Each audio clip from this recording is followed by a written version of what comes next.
I'm Daniel McCall. I live in Boston, Massachusetts.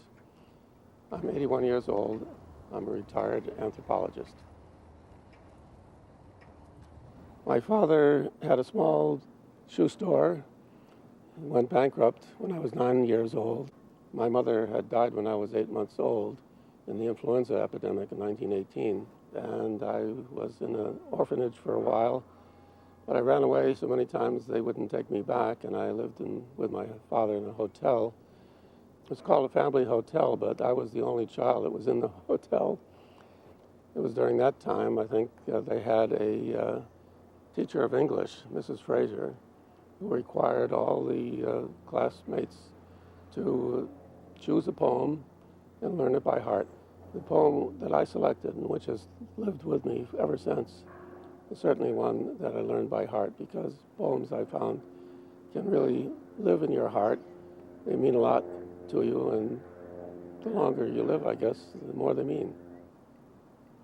I joined the Coast Guard, which was a longer commitment of time than being drafted into the Army, but I thought it would be more fun because I liked being on ships. I was still in the Coast Guard when Pearl Harbor occurred, and then the Coast Guard automatically became part of the Navy, and the first thing I knew, I was on the coast of Asia instead of the coast of North America.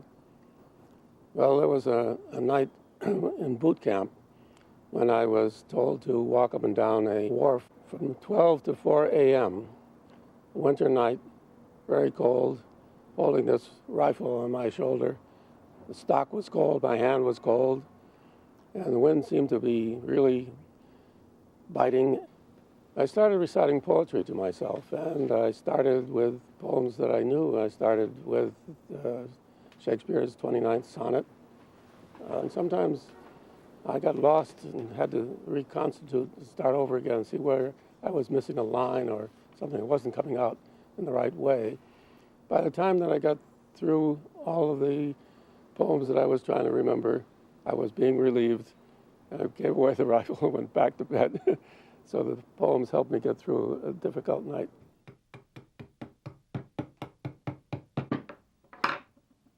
This is the poem which I learned when I was in 7th grade.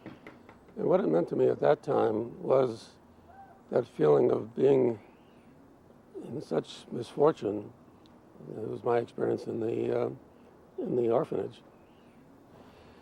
And the fact that a situation can turn around so quickly, that business of being well down into the depths and being able to come up, and that seemed to me so hopeful.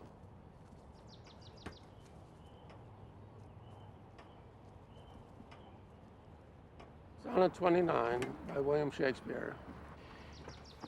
When in disgrace with fortune in men's eyes, I all alone beweep my outcast state, and trouble deep heaven with my bootless cries, and look upon myself and curse my fate. Wishing me like to one more rich in hope, featured like him with friends possessed, desiring this man's art and that man's scope, with what I most enjoy, contented least.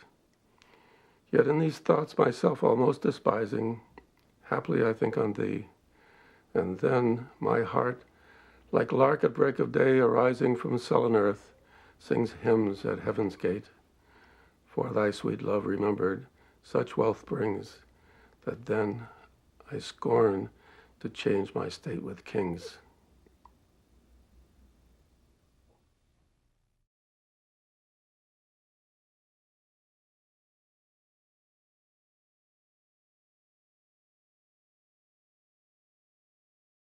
The Favorite Poem Project is made possible by the National Endowment for the Arts, fostering America's creativity and investing in our living cultural heritage. Additional funding has been provided by the John S. and James L. Knight Foundation and by the William and Flora Hewlett Foundation.